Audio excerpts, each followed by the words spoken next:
چې د رسول خلاف کول او نه کول دا به موږ څنګه پته لګي. خاصه نقطه قرآن خیفه اجایلان په نه پوي اتفاق د صحابه ته چې بدعت پوي نو دا په خپل بدعتي چې حضرت عمر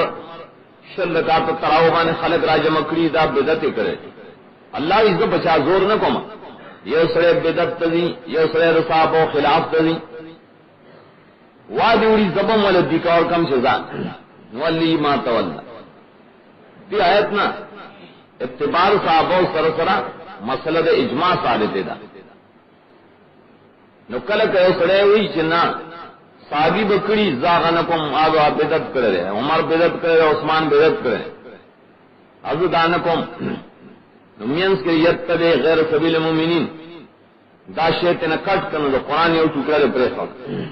چې صحابه لارې پرې خو دا نو معلومه شي چې د رسول خلاف وکړو